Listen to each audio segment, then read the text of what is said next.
My guest today, Maya Shankar, is a great example of how with the right mix of talent, confidence, and doggedness, anything is possible. Welcome to People I Mostly Admire with Steve Levitt. But only in her 20s, Maya built from scratch the Obama administration's social and behavioral sciences team. That's the U.S. government's first systematic attempt to integrate behavioral economics into its policies. It's a U.S. version of the highly successful British Nudge Unit, which was launched by Prime Minister David Cameron in 2010 and named after Richard Thaler and Cass Sunstein's hugely impactful book, Nudge.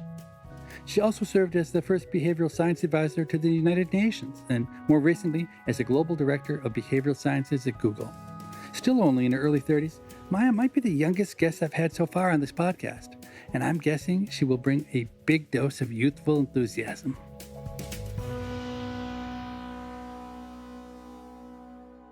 I first became aware of you when you were put in charge of the social and behavioral sciences team in the Obama administration. How old were you when that team was created with you as the leader? I think I was either 26 or 27. I had no public policy experience at all. I was an academic. I was doing a postdoc in cognitive neuroscience at Stanford at the time. Had you ever had a real job? Never had a real job. Okay, so your first job was running an agency in Washington? Yes, it was. What happened is I pitched the White House on creating a new position for a behavioral scientist, and then I just made it my mission to create a team because I don't think I was totally qualified for the gig. So you just wrote an email to whitehouse.gov and said, my name is Maya and I would like to be your advisor. And they said, sounds great. Or how did that work? I still remember this one moment where I was in the basement of an fMRI laboratory. It was probably my fourth or fifth hour scanning people's brains. And this guy came in, and within minutes, I'm peering into this person's brain. And I'm thinking to myself, given my personality, I feel like the order of operations is wrong here.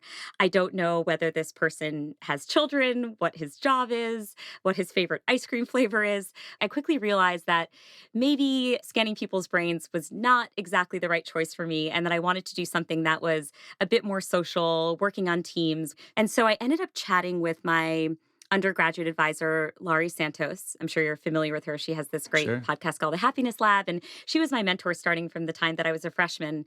And I said, Laurie, what do I do? And she said, there's this amazing work that's happening in the White House right now where they are using insights from behavioral economics to help enroll low-income students into the free lunch program.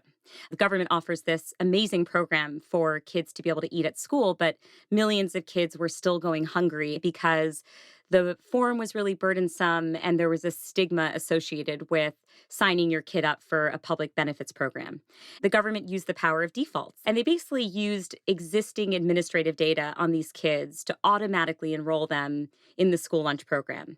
So now parents only had to take an active step if they wanted to unenroll their kids, not enroll them. And as a result of this policy change, over 12.5 million more kids were now eating lunch at school every day. And it was a light bulb moment for me. I thought, oh my gosh, I really want to do this kind of work. I want to be a practitioner of behavioral science. But I know connections in the political sphere. So I sent a cold email to Cass Sunstein. He is the co-author of Nudge, and he had served as the head of the Office of Information and Regulatory Affairs in the Obama White House. I just said, I'm a postdoc. I've published nothing of significance. I have no public policy experience. I even wrote in the email, Steve, that I didn't think I was, quote, cool enough to work with the likes of Obama. And so if there was a state or local government opportunity, I'd be totally game for that. And thankfully, Cass ignored all of the insecurities and connected me with President Obama's science advisor. And so a week later, I was pitching my soon-would-be boss on the idea of building out a new role for a dedicated behavioral scientist in the White House. So eventually you have this job. It doesn't sound like it comes with a very big budget or a lot of supporting staff. Actually, it came with zero budget. There was no mandate, no resources of any kind. This felt like I was trying to build a startup in my parents' basement, genuinely. I had to be as creative as I possibly could when it came to tactics. For example, the only way that I was going to get government agencies to work with me on behavioral science pilots is if my colleagues could see the value of this work firsthand. It would be far more compelling if they saw that this was improving their programs and policies than if I just tried to convince them with beautiful prose in some sort of policy document. This involved basically knocking on every door that I could in government saying, hey, let's try to align incentives here. What problems are you already trying to solve? And now let me brainstorm based on the tools in my toolbox as to how I can help you achieve those goals. And one way that I tried to build a lot of excitement around these early behavioral pilots was to organize this meeting with a lot of luminaries from academia. So Danny Kahneman was there, and also luminaries within the federal government. I created an admissions ticket for the meeting, a 1 or 2 page proposal about a behavioral pilot that you would be able to implement within the next 3 months. And I would work with these folks on these proposals in advance of the meeting. It really generated a lot of enthusiasm. We probably got about 50 proposals in the door as a result. And of course, everyone wanted to come. They're like, I want to meet Danny Kahneman. He's a legend in the field. And so that was a nice way of actually incentivizing people to take the risk of running a randomized control trial, in some cases using behavioral science for the first time. Let me go back, though, because you're a lone wolf in the White House. You have no budget. And then the next thing I heard, you had a conference with 50 different proposals from government agencies. There must have been something in between. I was just relentless. I left no stone unturned, and I engaged with people at all levels of government. So, of course, I engaged with political appointees, but I really tried to tap into the expertise of civil servants, people who had spent decades in the federal government and really understood the veterans' experience, really understood the student loan borrowers' experience, really understood what it's like to be a low-income student who's struggling in school. And I tried to gin up their enthusiasm for this work and also to learn in return exactly where the most promising opportunities were. And let me tell you, the denominator was massive. For every 100 conversations I had, it would lead to one potential collaboration. That's a pretty good ratio, better than I might have expected. And my own experience is that the lower you go in the organization, the better the information you get. I remember when I did management consulting right after college, my job was to try to get this drug approved at the FDA. And I was used to hanging out with the top people, the head of R&D and things like that. But what I learned is that if I got really into the guts of the organization, the people who were designing the studies and who analyzed the data, they knew all the answers. Somehow nobody ever asked them what they thought or what they knew. I found just giving them attention and respect was the secret to everything in making things happen. I completely agree. I felt like the civil servants were an untapped resource. Working very closely with people who had been in the government for decades and were planning to be in the government for future decades was a key to the team's success, because it would mean that every time a new project idea emerged, these colleagues of mine were already bought in. They already felt ownership of the process. And our initial pilots would naturally evolve into sustained multi-year collaborations with government agencies.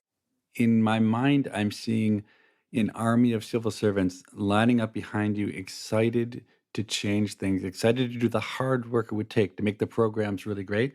But my own experience, both in government and in private sector, is that mostly people just want to do today what they did yesterday. And hmm people like you are so annoying.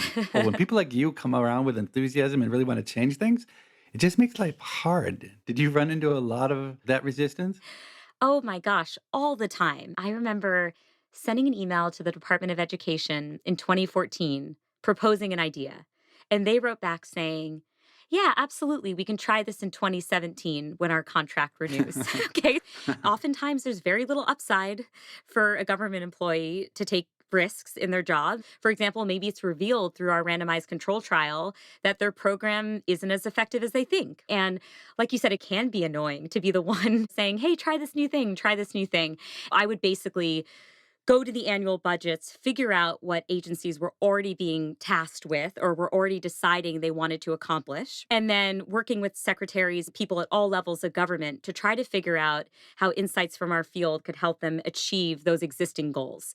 That was the only workable model. If I had come in and introduced a new goal, a new outcome metric, no way in hell we would have gotten anything done. Had I come in and I was a top ranking official and I just issued a mandate, sure, we might have been effective in those 4 years, but I'm not sure it would have inspired the kind of lasting cultural change that we continue to see today in government agencies. I think that's a really wise insight because I did a consulting firm with Danny Kahneman and others, and we generally came in at this top level. The CEO would say, "Hey, I would love to hire Kahneman and Levitt to go do this," but the middle level managers would almost always fight us tooth and nail until Mm. they finally, just through a war of attrition, outlasted us. And so we rarely got anything done. The problem is, honestly, it is the most painful, unpleasant task imaginable to go knock on hundreds of doors and try to build groundswell support for things. It's a really scarce resource to find someone who's both visionary and willing to do that kind of work. Maybe you have to be 26 to be willing to do those things. Absolutely. It was very hard work, absolutely demoralizing at times. When you get 80 no's, you're not sure actually that the 81st time you're going to get a yes. You have that hindsight telling you, keep at it, Maya. There were so many times where I thought, there's no way this is going to be successful. I'm one person trying to get the entire federal government and Obama leadership bought into this mission. But I will say some of my most emotionally touching experiences certainly came from working with civil servants. And a good example of this is I met a woman named Rosemary Williams who worked in the Department of Defense. And she had worked in the department for years. And she was just on the cusp of retirement. And then a month into partnering with us, she said, I no longer plan to retire. You guys have ignited a fire in me that government can, in fact, be innovative.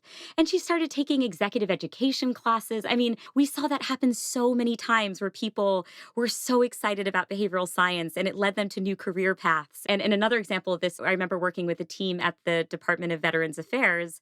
We were trying to get veterans signing up for an employment and educational counseling benefit that they were eligible for after their years of service.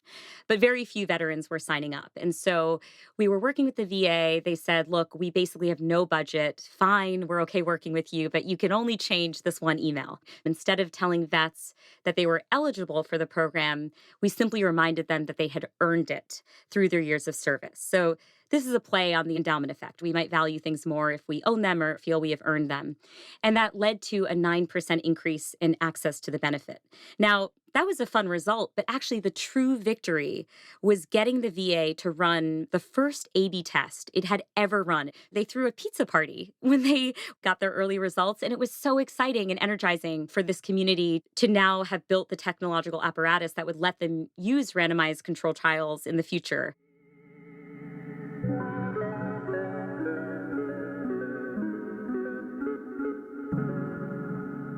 So you probably don't know this about me, but I am a skeptic when it comes to behavioral economics. Oh, I knew this about you, Steve. Don't worry. And I Okay. still agreed to do this podcast. No, I'm just kidding. For the most part, I think that the behavioral stories, they sound great and they often work well in contrived settings and lab experiments. But with a notable exception of choosing defaults, it seems to me that mostly the impacts of behavioral interventions turn out to be small.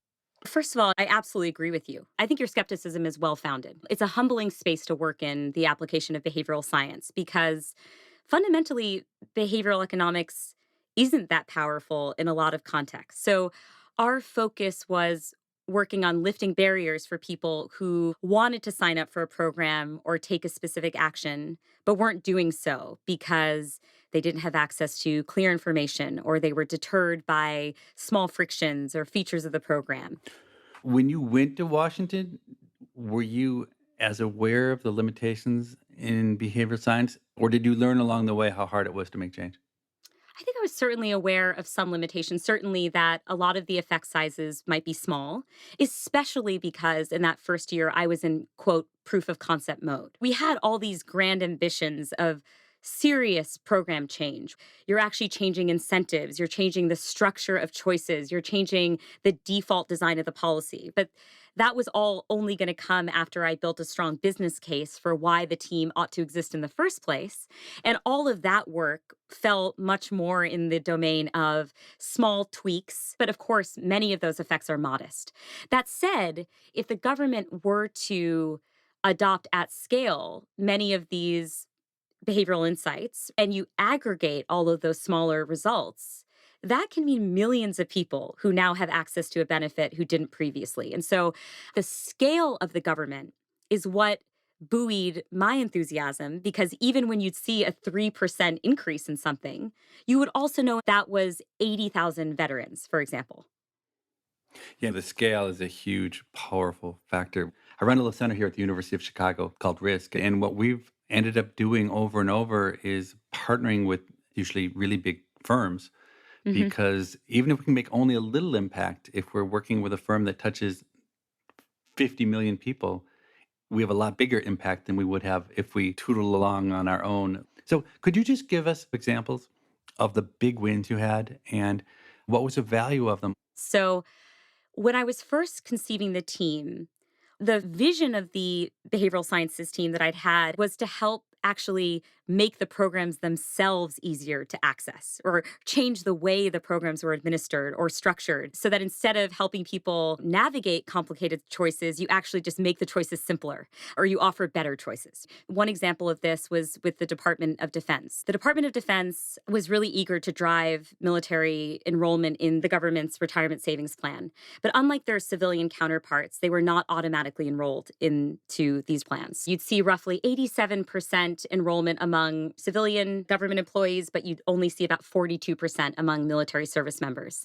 The ideal behavioral economics solution would be to just change the default setting. Now, at the outset of our time, that was very difficult to achieve. You can imagine that pitching people on a substantial change in retirement policy for 1.3 million employees is a hard sell on day one. So we started with a pilot in which we prompted an active choice. When service members were changing bases, they would need to take a series of enrollment trainings or classes, alcohol and drug abuse counseling, learning about what their benefits were, et cetera. And we inserted into that enrollment process a yes or no choice about whether or not they'd like to sign up for retirement savings. And that was very effective. How big was that impact right away? It was a 4 percentage point increase at the time. That's typical behavioral economics stuff. Exactly. Small but noticeable. Long after my tenure, the government decided to automatically enroll all new recruits into the retirement savings plan, which was the ultimate big win.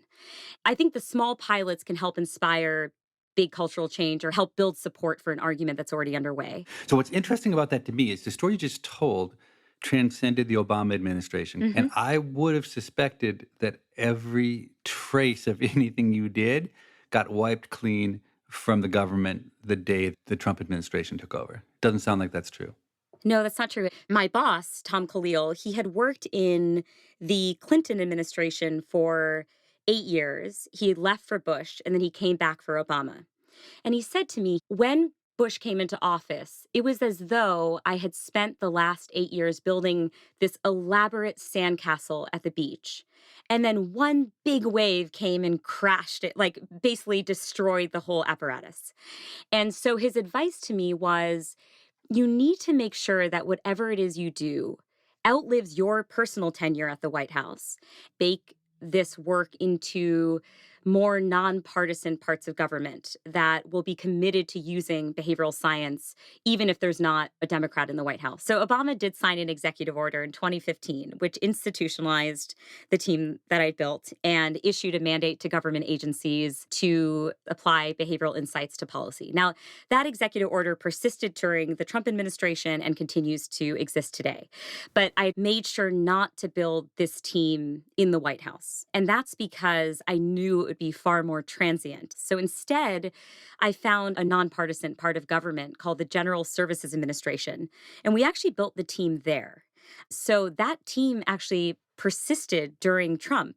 and continued to do great work with government agencies. They worked on like GI benefits and wildfire assessments and the opioid epidemic. But it is true that I disbanded the White House component on my way out the door. So, how awful did it feel to you when Trump won? Here you were having the time of your life, building something amazing, and then it was just taken away from you. What was that like? Yeah, I was completely crushed and devastated. I had built this team thinking if you move away from small tweaks and actually do system level changes, it can have a huge impact. But we had to build so much credibility before we could get to that point of influencing policy that I knew would only come under a Hillary administration. I was drafting all these policy proposals of things that we would love to see happen. And the campaign was so excited about this. And so to see those dreams crushed was really sad. I was actually more just reacting on a personal level, which is I just felt absolutely heartbroken while also dealing with the fact that I was now going to quit my job and I needed to figure out what my next path would be.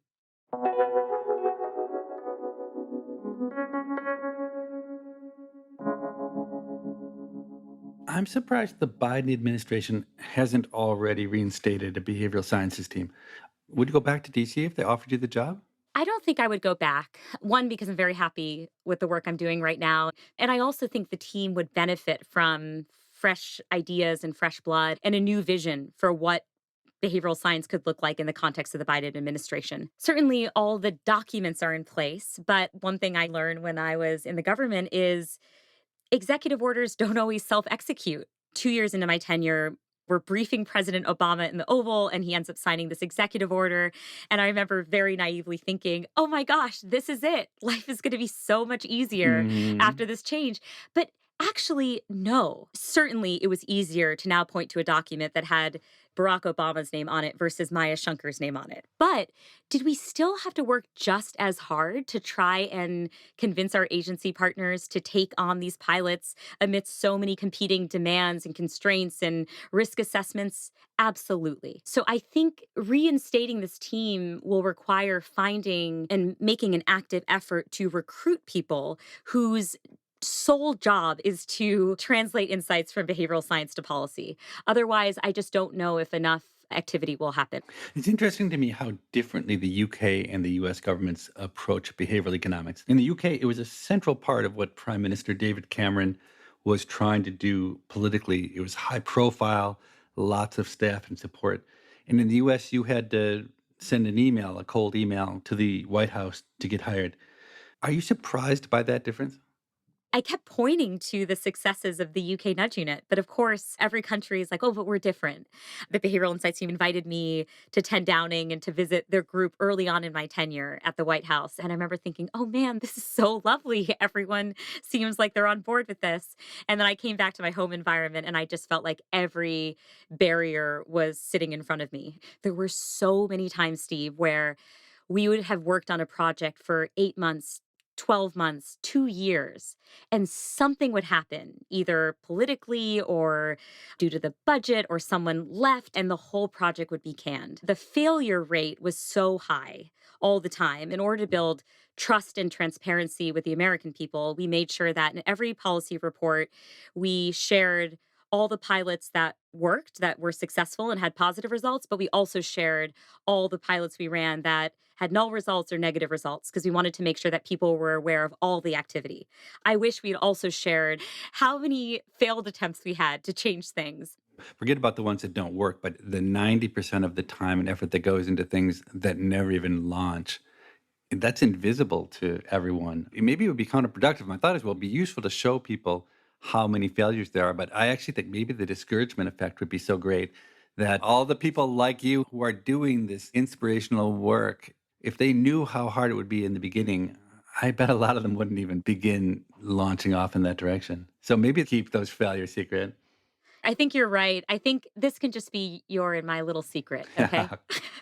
Behavioral economics has this element of manipulation to it. It's trying to take advantage of people's mistakes and inattention to get them to do what you, the behavioral scientist, wants. Do you have any uneasiness about doing that? I think there's a few safeguards in place that prevent this work from having a deleterious impact. Number one is the one we already talked about, which is there are just limits on how effective any given nudge can be. The second is just a reminder that there's no default list state in the world. So every program and policy has a default design that will influence people one way or the other. So in the same way that if you go to a restaurant, menu options are listed in a particular order, and we know from research that people are more likely to pick the first option they see from a set of options. Now, in the context of government, if you're a veteran and you're asked to fill out a burdensome application form that requires referencing 16 different tax documents, that's a default too. And chances are that those requirements are nudging them away from accessing the benefit. So it's really important to remember what the status quo is and whether that's also serving as an implicit nudge, but it's actually counterproductive. It's not achieving the program's goals. And then I think the third thing is transparency. All the best nudges work just as effectively when they're transparent. One of my favorite projects in the wild was around helping to curb the opioid epidemic. And when a doctor's prescribing opioids for the first time, they go into this online system where they can subscribe a fixed number of pills for that first prescription. And researchers experimented with changing the default number in the system. So rather than it being, for example, 30 days, they change it down to 14 days. Now, doctors can see that there's this difference, but it makes them a little bit more thoughtful about what that original prescription is. And that led to a significant decrease in prescriptions across that particular healthcare company. When you are transparent with folks, it doesn't backfire. In fact, I think it's a very healthy part of the social contract we're all in. You're listening to People I Mostly Admire with Steve Levitt and his conversation with behavioral economist Maya Shankar. After this short break, they'll return to talk about learning Chinese and Maya's new podcast, A Slight Change of Plans.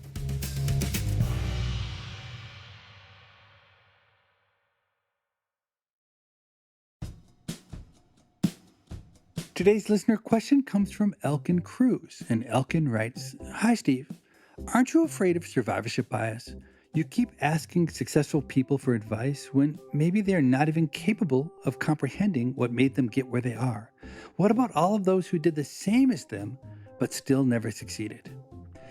So, Elkin, that is a great question. Let me start by making sure everyone knows what we mean by survivorship bias. Survivorship bias occurs when you base conclusions off of a subset of the population who meet a particular set of criteria, assuming that the results will generalize more broadly. For example, let's say you study successful startups, and you find that 80% of them were founded by men under the age of 30. You might be tempted to conclude that young men are the most successful entrepreneurs. But what if you expand your sample to include not just successful startups, but also all the failed ones, and you find that 90% of failed startups were founded by men under 30, then you'll draw a very different conclusion, that young men are less successful on average with startups. They just take a lot more shots at it. So back to Elkin's point. I often ask my guests for advice. Is their advice any good? My guests are extraordinary people, and while their approach worked for them, maybe if more regular people like you and me followed their exact same path, we would have failed miserably. That would be a classic example of survivorship bias. But their advice might be awful for other reasons also. Maybe successful people don't even understand why they've been successful. Or maybe their strategies were useful for the particular challenges they faced, but aren't broadly generalizable. Nonetheless, I really enjoy hearing their advice. I always try to imagine what advice each guest will give, and I'm almost always surprised by what they say. Like when Yul Kwan, the winner of Survivor, suggested that he and others should go live on an island for a while to reconnect with their gratitude for life. Or when Ken Jennings said to make sure not to neglect the things that make you weird. So more broadly, Elkin's question got me thinking. Maybe advice from people who haven't achieved their full potential in life might be particularly valuable and interesting. We get advice from successful people all the time, but no one ever asks not so successful people for advice. So I'd like to try something.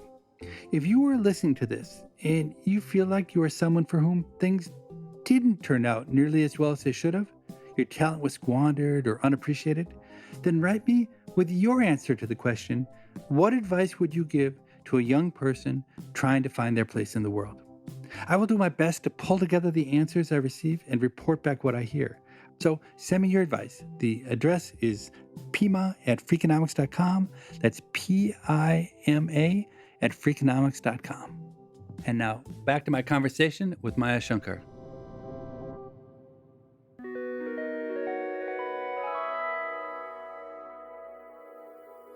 The answer that surprised me the most so far in talking with Maya is when she said she wouldn't go back to Washington if invited by the Biden administration. It sounded like at the time she loved her government work more than anything. She only stopped because Trump won. She lost her position. But when forced into a change, now she doesn't want to go back.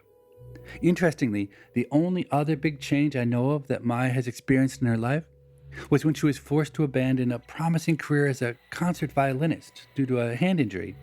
Despite her doctors advising her to quit, she kept playing for almost another year with just one good hand before finally giving up at the age of 17. I wonder if she's someone who's the opposite of me, someone who never quits by choice. I'll start the second half probing her about that. And also, she's got a new podcast called A Slight Change of Plans. It's generating a huge buzz. I want to find out what that's all about. So, you were a violin prodigy as a child, a student at Juilliard, practicing 5 hours at a time and private lessons with the legendary Itzhak Perlman. But for an injury that you suffered, that likely would have been your life's focus. Do you remember what motivated you as a 10-year-old or a 12-year-old to work so hard on something like that? Was it being on stage or joy in perfection or enormous amounts of positive feedback from adults? Oh, I think I got a lot of negative feedback from adults. If you're Really? studying at Juilliard, your teachers are going to be very critical. I'd have about 10 hours of classes over the course of the day. And every teacher has the ability to tell you, ooh, this thing and this thing and this thing, and you should have practiced this more, whatever. But I think that was actually really useful because it means that I'm very open to being wrong in a lot of situations and updating my beliefs because you're not going to get through that kind of intense environment if you can't take a lot of criticism. Fundamentally, one of the things that I love engaging in are pursuits where your inputs feel like they really matter because they're expressed in outputs. The more you practice, the better you become as a violinist. And that's not true in every discipline. You can try your absolute hardest on this latest startup, but then all these market factors and exogenous factors play a role and you just don't have control over the system. But it felt like I could see the translation of my hard work and see it manifested in better playing. And when you choose a pursuit like that, it can be endlessly satisfying because you're not always concerned with the absolute quality of playing. You're concerned with the delta, how much progress you're seeing over time. And that's certainly relevant in my life today. My husband is Chinese. His whole family in China doesn't speak English. And so one of the activities I took up a few years ago was to try to learn Mandarin. Oh, good luck with that. I tried that too. It's very hard. I am elementary at best, but it is so gratifying to see improvement over time. I understood a sentence my Chinese teacher told me today, and I know that I wouldn't have been able to do that 2 months ago. So my drive came from just the joy of getting to see myself be better at something. So I adopted two daughters from China, and so I tried to learn Mandarin. I tried really hard. I would say I spent a half an hour a day for a year or more trying to learn Chinese. One of my graduate students was tutoring me, and my ear is so bad. I actually went to one of those online sites where they'd say two tones in Chinese for you, and then you'd have to say which of the tones you had just heard. And I was so bad at it that I decided to start collecting data.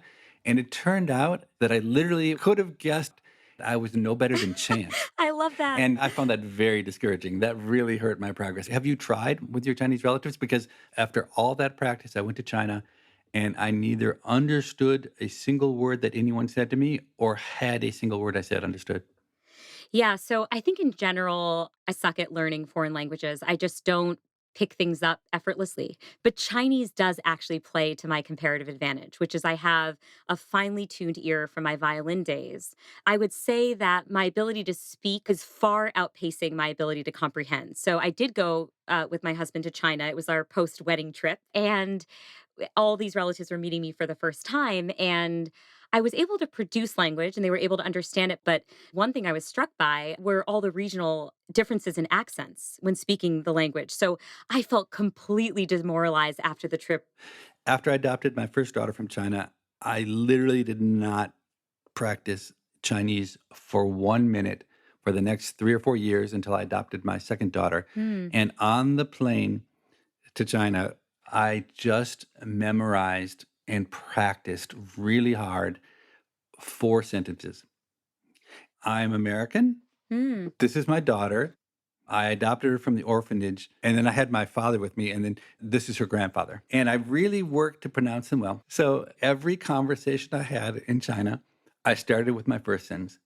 And no matter what anybody said to me, I would say my second sentence, and then I would say my third, and then my fourth. And it was phenomenal. It worked unbelievably well. Every conversation was a huge success. People were like calling their friends over. And the funny thing was, the other Americans who were with me watched this happen and watched every conversation be so vibrant. They're like, I cannot believe how much Chinese you know. And I never told them that I literally said the same 4 things in every conversation. I do find actually I mislead people often because my pronunciation is relatively good because of the musical training.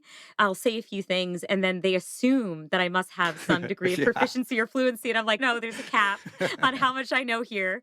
But I live in the Bay Area. So there's a lot of Chinese speaking folks here. There's been a few times where I've been walking on the street and a person who might not speak English is lost. They're looking for directions and they see me and obviously are thinking this person can be of no help to me. So they're trying to sign to me, how do I get from here to there? And I suddenly start speaking in Chinese. And this beautiful human connection forms almost instantly. And you feel like you're bonding with people, literally having a conversation that you could not have had in the counterfactual world had you not tried to pick up the language. And those interactions have definitely touched me on a deep level.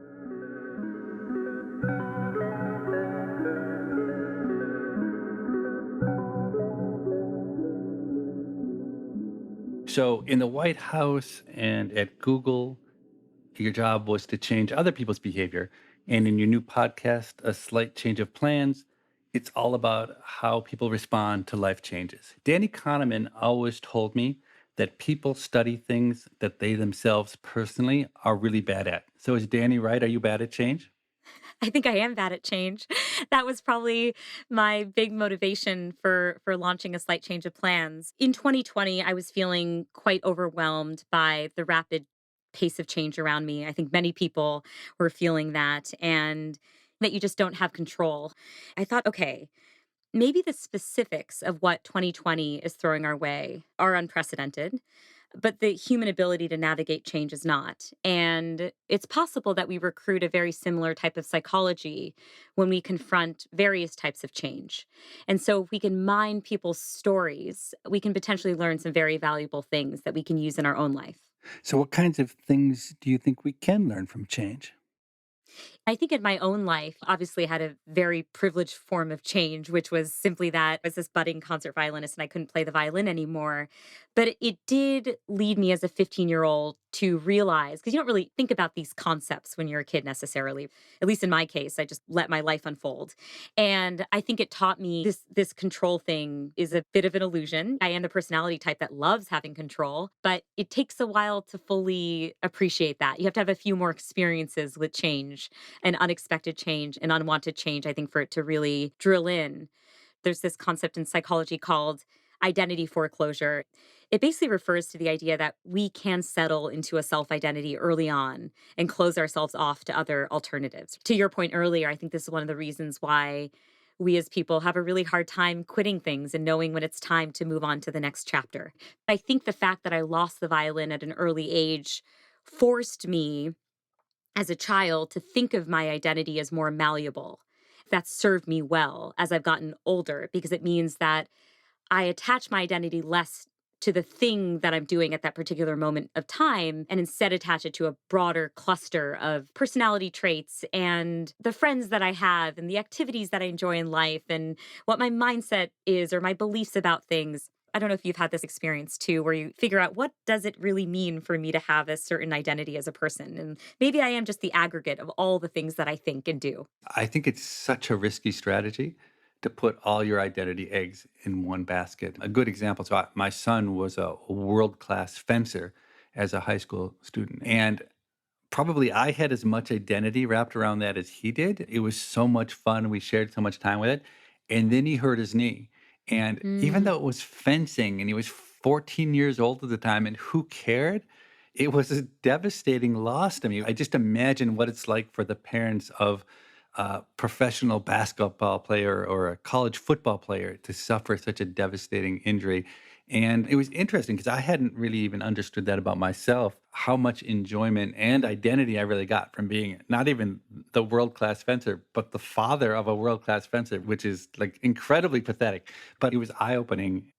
Thanks for sharing that example because it does remind me of a conversation I had for my new podcast with Tommy Caldwell. He's considered one of the greatest big wall climbers in the world. He had been taken captive in Kyrgyzstan for 6 days and nearly died of hypothermia and starvation. He ended up pushing his captor off of a cliff, and he had to reckon with the fact that he had done this, and he surprised himself. He said he's a meek, softer type and he doesn't believe in killing people. I was just so confident that was going to be the crux of his change story and that would have informed his climbing identity in the future. Actually, the big change moment for him was that he said his body entered survival mode when he was in the depths of this hypothermia starvation, and that he experienced the greatest mental clarity and focus he had ever had in his life. And so since that day, the true motivator for him has been chasing this mental state. And he once even tried to starve himself on a climb to recreate those conditions. But it's propelled him to become the world's greatest big wall climber. And it has been the thing that he's been searching for and seeking over the course of his life, even outside of the climbing domain.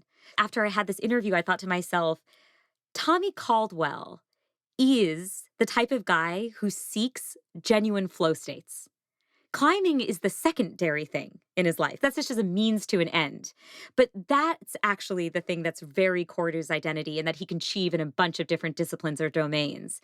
Like you said, it can be risky to attach your identity to a sole pursuit. But if you identify features of the activity that light you up. I mentioned earlier in the interview that I love the idea of seeing progress, seeing that delta between how I sounded on the violin yesterday and how I sound today.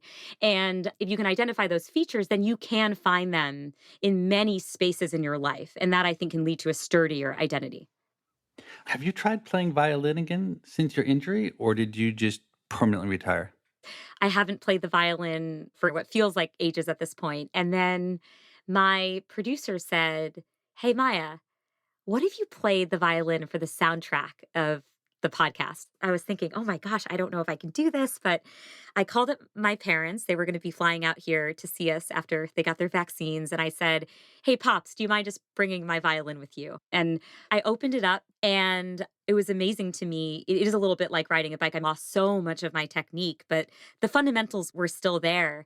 And I was able to record original music for the soundtrack. So if you hear the first episode of my show, it's a conversation with Michael Lewis in which I give a preview of what's to come in the season of A Slight Change of Plans. You'll actually hear my violin playing at the end of the episode. And it was incredibly fun to do. So, I have a theory about leading a happy life. And some of Maya's answers, I think, were consistent with my theory, which is that the single best predictor of who will be most unhappy in life versus those who will be happiest is that the unhappy people need to feel control over things, whereas the happy people accept the fact that much of life is beyond their control. Now, admittedly, I don't have much evidence in support of this theory. It was initially based on casual observation of the people in my life, some of whom crave control and others who don't seem to. A second piece of evidence, again, not particularly convincing, is that over the last 20 years, I've intentionally and pretty successfully transformed myself from being someone who craves control to someone who accepts the impossibility of having control. And I'm much happier now than I was back then. Of course, 1,000 other things have changed in my life over the last 20 years, so who really knows? Have others followed my path and let go of the need for control? If so, are you happier now? Has anyone gone the other direction? Not needing control when you were young, but having the desire to control everything grow with age? Is there someone out there who absolutely needs to control everything, but does so with a great sense of joy? I'd be really curious to hear your personal experiences on this subject. If you feel like sharing, you know how to reach me. It's pima@freakonomics.com. That's PIMA at freakonomics.com. And I read every email you send. Thanks for listening and take care.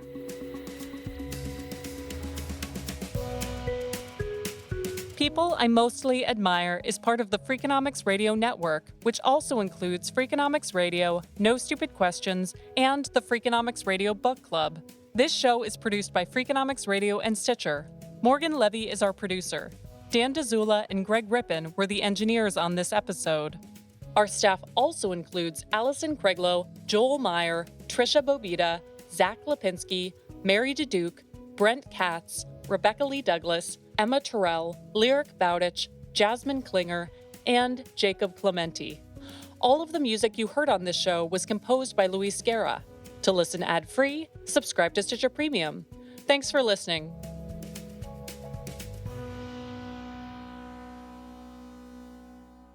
你好，我叫 Maya，我会说一点中文。Hi, 你好, I'm Maya, and I speak a little Chinese. And today I'm excited. I'm very excited because I, with Steve, get to chat.